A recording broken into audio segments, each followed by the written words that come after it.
Who are you and what do you do? So my name's Leonie and I'm a speech pathologist. I mainly support people to figure out if they're autistic or not. That's a lot of what I do, and really get to know people and support them through that kind of early stages of autism journey. I also do some ongoing work with people as well, supporting their communication and supporting like the communication of the world around them, so that hopefully them and their people have the best experiences communicating together. Yeah, cool. And what does that look like from a speech pathologist perspective? It feels like it's so ingrained in me, it's hard to know what it's not. But I think it's really, I think one of the things I'm able to do well is notice where there might be breakdowns in communication and why that might have happened. I think because I'm a speech pathologist, language is something I'm really interested in and know a lot about, and sometimes I can probably see where language has gone astray and there's maybe ambiguities or implications that other people are having.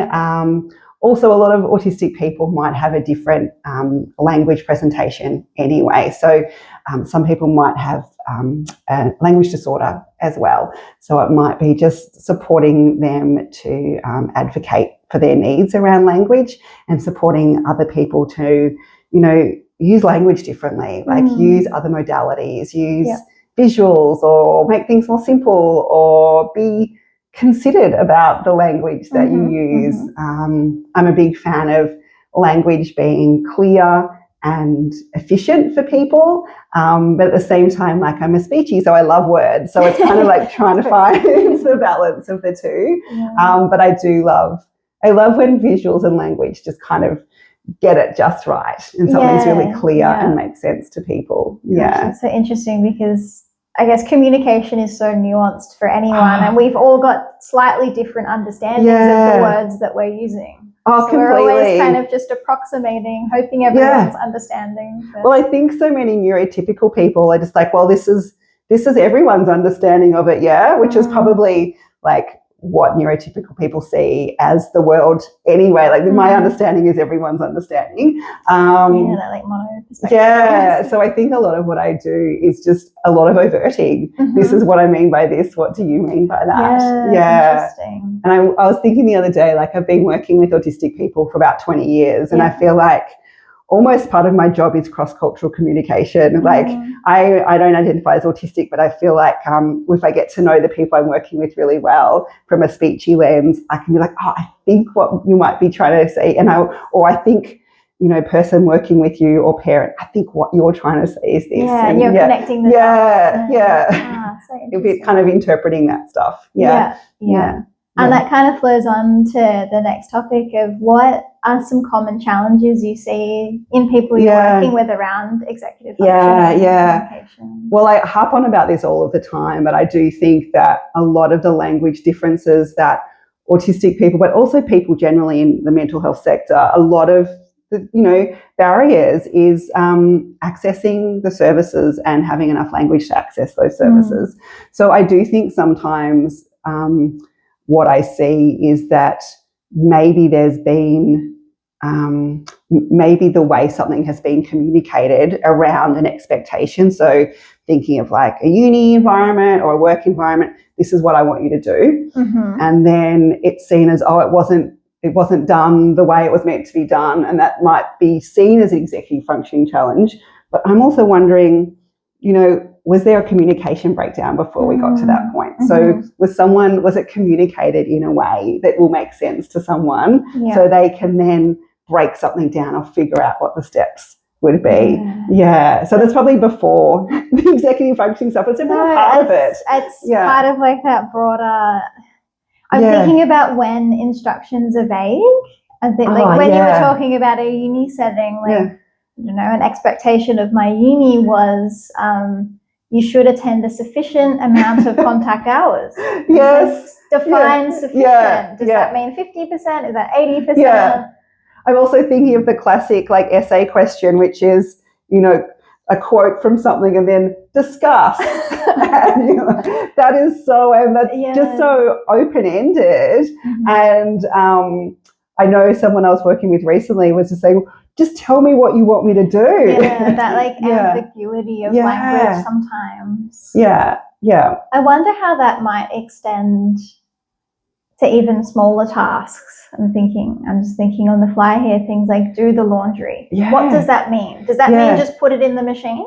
Or does that mean put it in the machine, put it in the dryer, put it away? Yeah, definitely. And I think I'm sure there's many conflicts in households where someone said one thing and that one thing was done exactly as it was said, but that's not what was implied. Yeah. And I'm thinking of a kid I worked with once, and I gave him like a plate with some food, and I said, can you put this in the bin? And he put the whole thing in the bin, which is on me, completely on me. And I was like, I was kind of interpreting that at the time of, a literal understanding of language. But also if you think about understanding the steps of packing up, what does packing up or putting away mean? Yeah. Usually it means putting the smaller items in the bin and keeping the things that, can be washed and used again. But, that's also understanding a process. Well, it's that like you've got different definitions there of packing up. Yeah, definitely.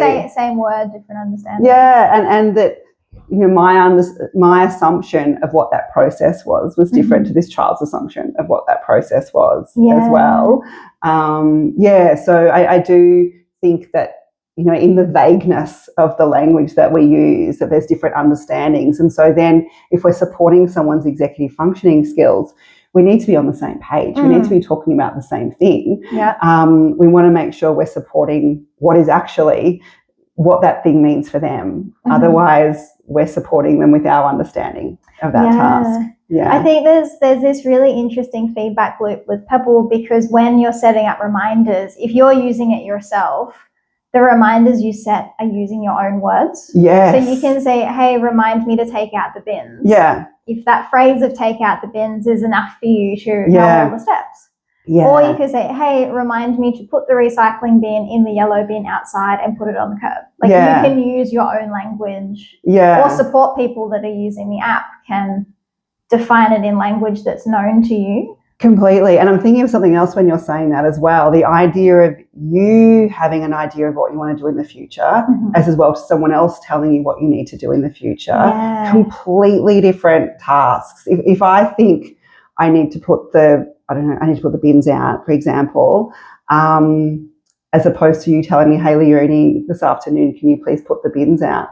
They're like chalk and cheese. They're completely different ideas. From like a motivation point of view, do you mean? I'm thinking more from an understanding the task point of view. Yeah, I guess if you're setting your own task, you understand what it is you're reminding you to do. But I guess I'm thinking we'd have to be really careful if someone was saying, I want you to do this thing, and you set the reminder for someone else telling you to do something, because it'll come up with this thing. You're like, oh my goodness, what do I have to do? Because I mean, that is part of the ecosystem of Pebbl, is the person wearing the device doesn't have to be the person managing the app. So particularly if the person wearing Pebbl is a child, they probably don't have their own phone. They probably don't want to be the one that's going in setting all the routines.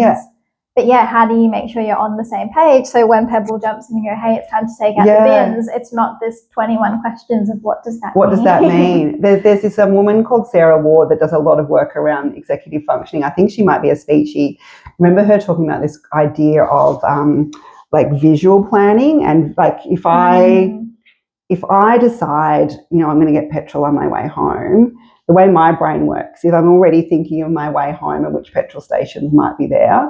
But if I just tell someone else who has a different idea, just get petrol on the way home, it falls out because they haven't done that visual planning. And when I get in the car, I've already pictured what my drive home is going to look like, and that it includes the detour to the petrol station. But for the other person I've told, hey, get petrol on the way home, that visual planning hasn't happened. And so no wonder it falls out. It's really interesting you touch on visual planning. I have nearly no visual imagination. So when you say something like get petrol on the way home, I'm not visualizing a journey. I'm not. I'm even picturing me putting the petrol in there. It goes to that level. I think my brain is more of a series of connected lists. Well, I think one of the things she talks about is that's why when we're just telling people what to do and it's just verbal lists, that it doesn't kind of sit in the same way as maybe a visual planning, but it sounds like that would be a different experience for you. Yeah, anyway. I guess it's different. It's different for everyone. You've touched on there, like, so many of these tasks that we talk about are not actually just one task. How does that work for people that you support? That kind of breaking down of a task into smaller, more manageable tasks. It's really interesting, isn't it? Because I think when we talked about Pebbl a while ago, one of the things we were talking about was almost the pre-reminder reminders, that the idea of just having the reminder to do thing. Lots of people I work with need that get ready to do the thing as that, well. Like transitional. And I think having space to get ready, to get your mind to the place to do the thing is something, I've forgotten the question, but it's something that can be like really helpful when we're supporting someone's, task management or planning or something like that. It's not just now go.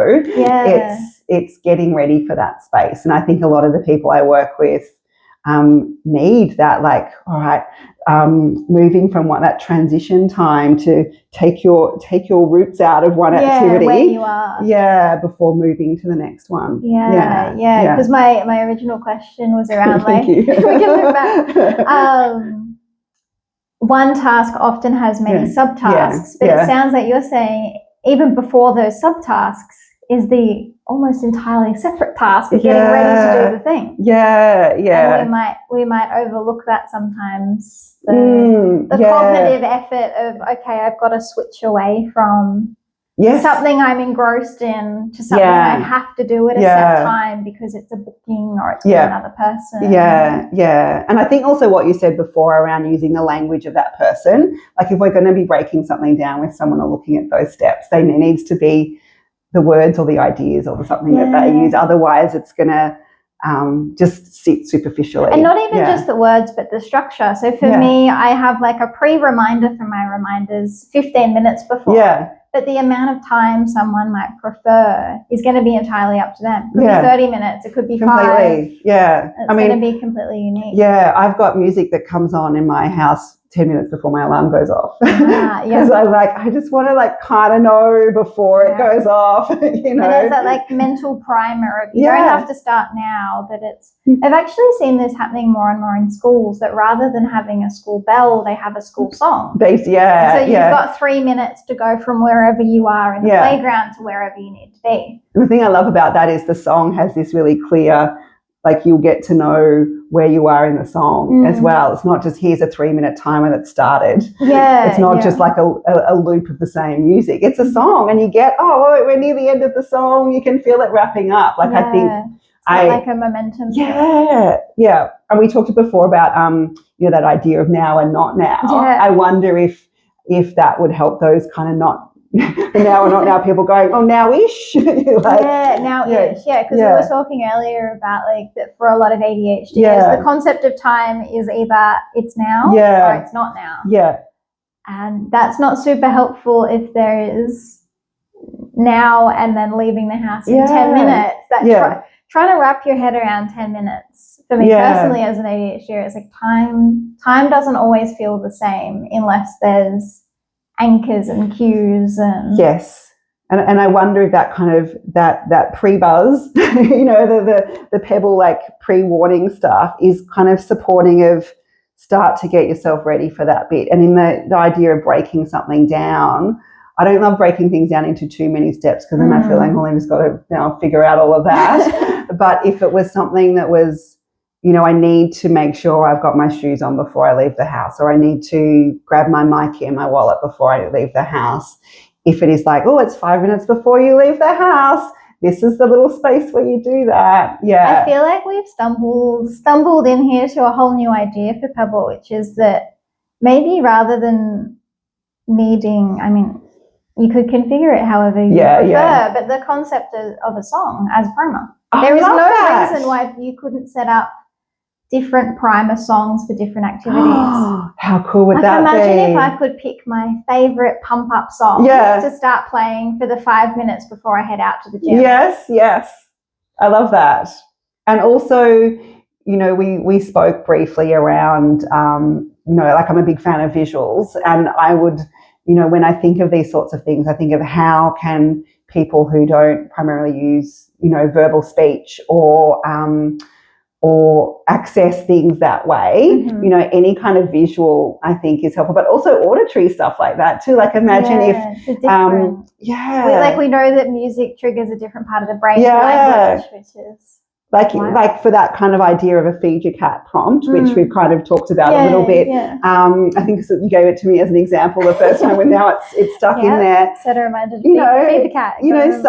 Some song that brings about that for you. I can only think of Love Cats by The Cure as I say that. But, how fun would that be? And I love the concept of it being fun. Because there's these tasks we have to do in life for our own routines and well-being. But how can we make them fun? And I wonder if, like, for someone who, like, the now or not now idea that, well, you've got kind of this 3-minute-ish space to get that happening in, I wonder if that would feel like, well, I'll get to that before the song ends. Like the kids coming in from, lunchtime. I'll be there by the time it finishes. Starts to give you these little pockets of time to navigate through, rather than, because what is 10 minutes?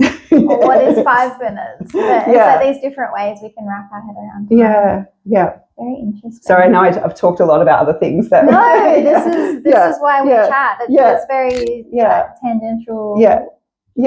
Adventure. Lovely. I'm wondering how something like Pebbl could fit into this landscape of different supports we have for people. Tools, services. Pebbl's kind of a separate tech-based helper.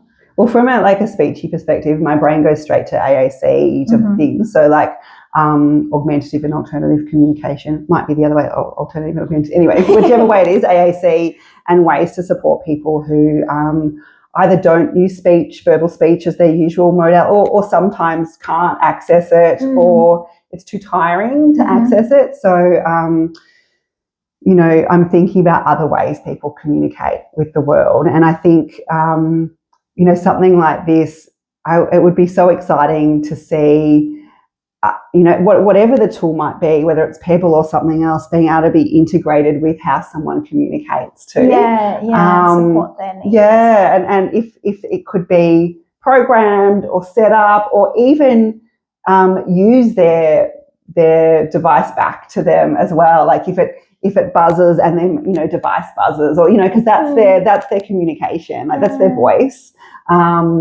Or if they're more of a visual person, is it that something is shown, or there's a visual element to that? So I'm really thinking about, sorry, I just banged the microphone there.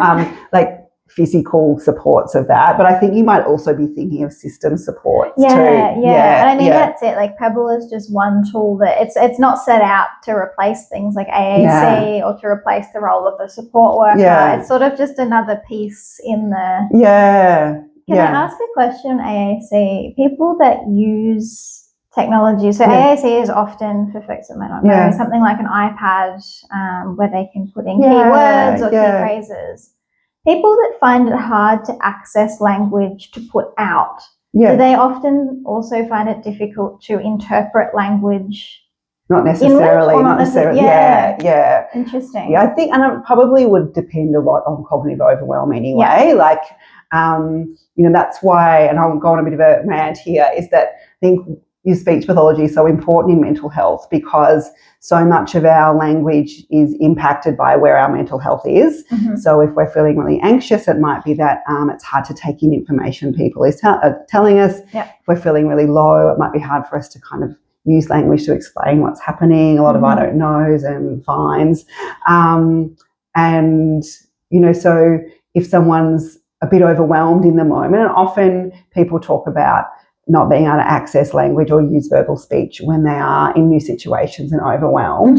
So, it could be that because they're feeling that anxiety in that moment, that it's harder for them to take in information potentially, but not always. So it could be it was a long, could be, yeah. And I'm imagining in that situation, it might be different parts of the brain that are trying to process written versus spoken versus visual, and depending on your preferences and your feeling in the moment, is it easier to hear a spoken command, or is it easier to read it or look at it? It's going to be completely individual. And also, one of the lovely things about something being written or visual is it stays there. It doesn't disappear after it's been said or heard. It's not a time. I encounter this, like a lot of office work that I do, a lot of it is done using like Teams chat or Slack or email, and that concept of that I can draft what I'm saying, and it might only be enough words to fill 3 seconds, but I can take 30 seconds to phrase it, and in that same way, when I get a response, it might only be a handful of words, but I can journey back through that sentence and go, oh, what does that mean? And I can slowly piece it together, as opposed to a conversation where the words just keep flowing. If you've ever looked at a transcript of a verbal-based meeting, you go, that's had to type them up before. It's a lot of typing. A lot is said and a lot is lost. And I think as people who operate mainly verbally, we forget how much can be easily lost. And most, neurotypical people also get frustrated around that too. And then you can imagine that would add to someone else's anxiety. Can't ask them to repeat it again. So I think, using an AAC device, I think one of the lovely things it does as well is it slows everything down.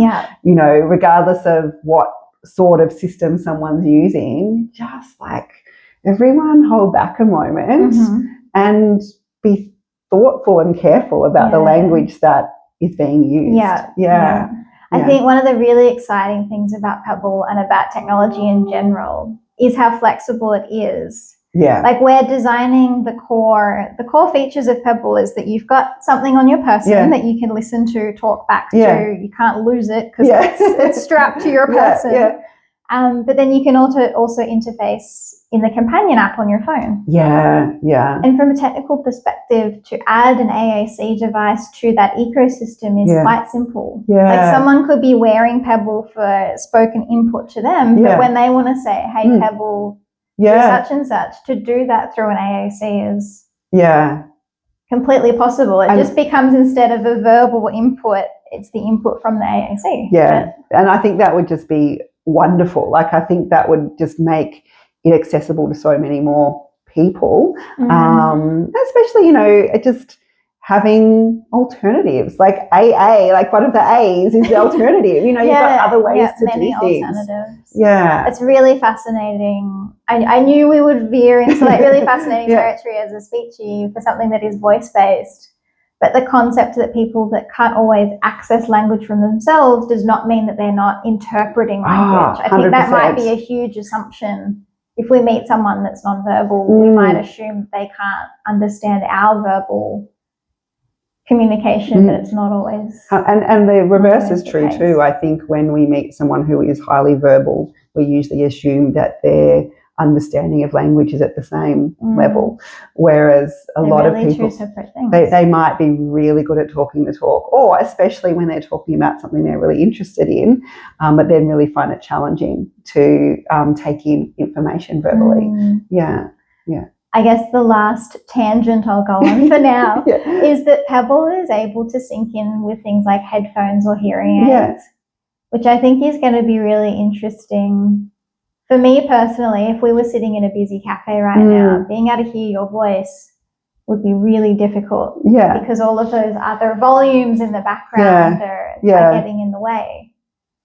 How does that play into like interpretation of speech, all the background noise of life versus being able to go into?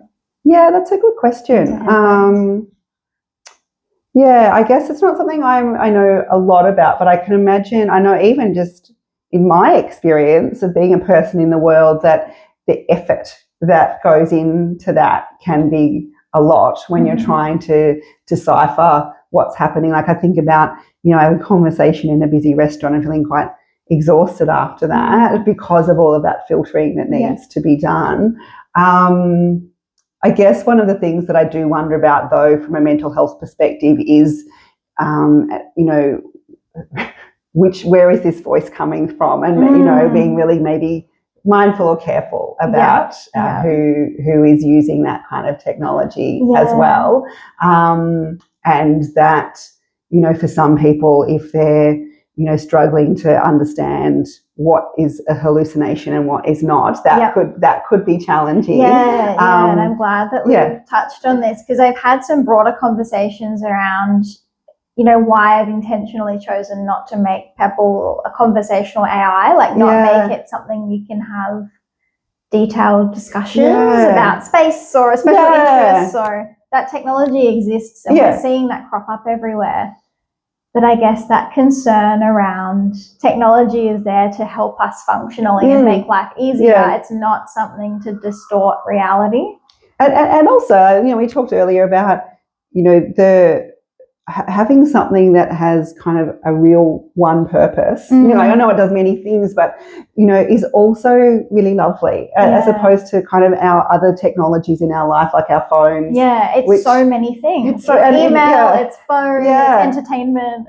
And if it was then buzzing to say, it's time to feed the cat, and then but also you see a text from, your friend saying, I can't meet you today, and then something else pops up, and then, it's suggesting that you look at Instagram or TikTok or something, like, what? All of a sudden you're at the middle of this attentional intersection of, do I reply to the text? Do I feed the cat? Do I look at Instagram? There's a reason why people are going back to the old Nokia phones, because it's a one-purpose thing. And I think there's a really lovely simplicity in Pebbl as well, which filters out a lot of that noise and supports someone in the way that they need, they're seeking that support, as opposed to all the other It's a really interesting trend we're seeing more broadly of, the rise of the mobile phone was, how do we put everything in one pocket-sized device?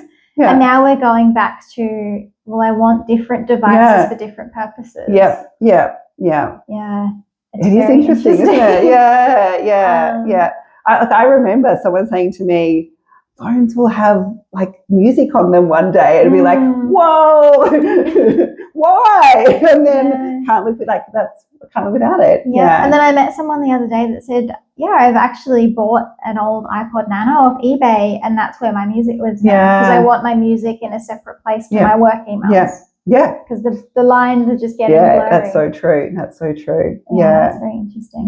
I know that you work a lot with kids, and I'm really curious to get your perspective on something like Pebbl for kids versus adults. It's a really good question, because I think probably a lot of the ongoing work I do is with kids, and a lot of the short-term work I do is with adults. So I probably see those challenges more often with kids, because I see them more often. I see them over time.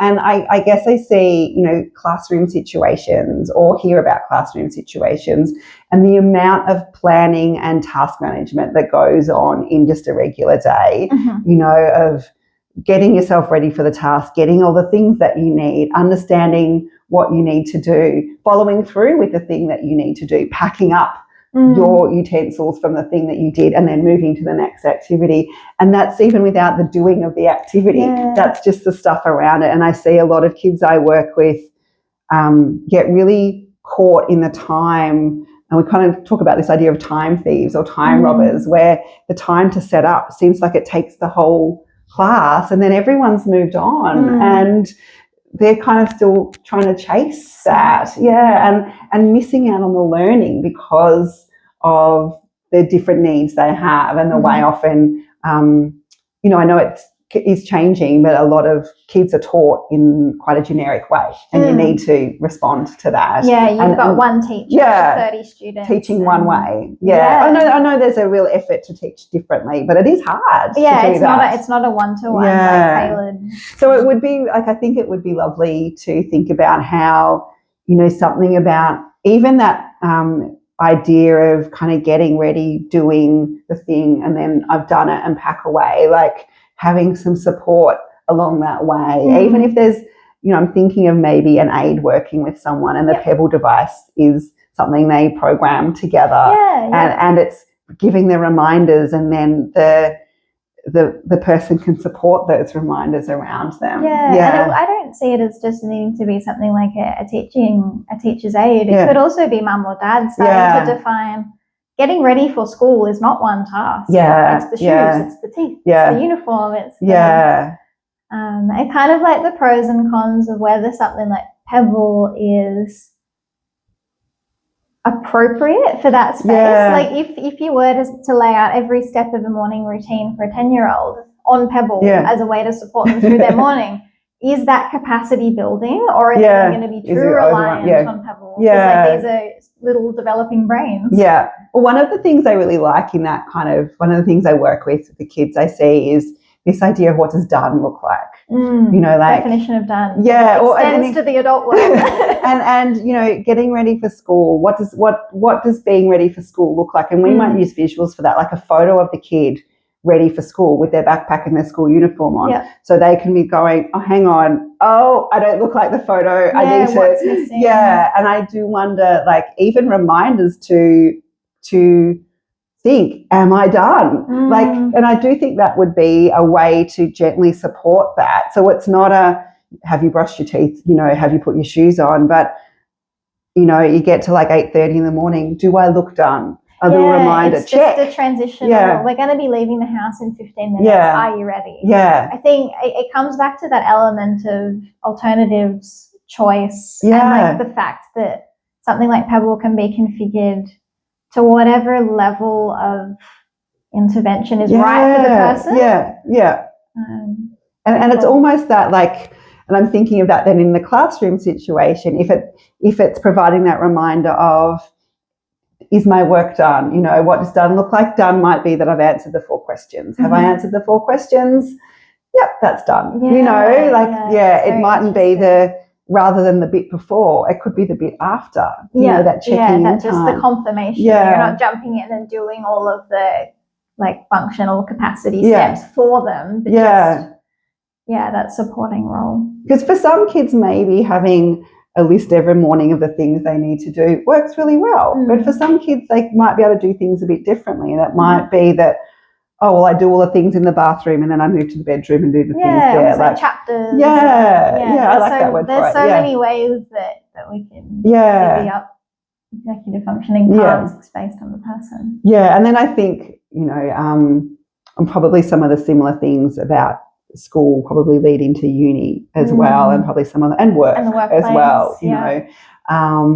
But and I think I see a lot of kids who, and it probably happens for adults too, when there's those bumps along the way and they feel quite down on themselves, you know, or someone might say, oh, I told you, I reminded you, or, you know, something like that. And then not only have they not done the thing they wanted to do or missed out on the thing they wanted to do, but they kind of feel like it's their fault as well. So what's that saying about this always confuses me, but like the second arrow, it's like the first arrow is you missed the thing, but the second arrow is you beating yourself up about it. Yeah, completely.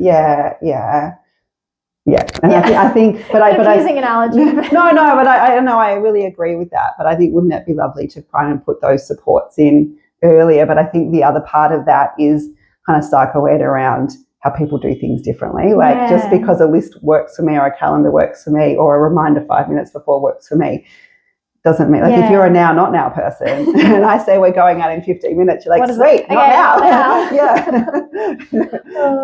So I think it's also probably a lot of this boils down to having, you know, compassion and understanding for other people, the way other people do things, and flexibility to move in those different ways. I mean that leads into kind of our wrap up question of where do you see the future of disability support, mental health support heading? It sounds like it's a lot around that. Well, awareness, but also like I think at the moment, and it's just the way things are structured, you know, in terms of funding and government, but it's one or the other. Like you either fit one bucket or you fit the other. And I've kind of worked in both of them for a little bit.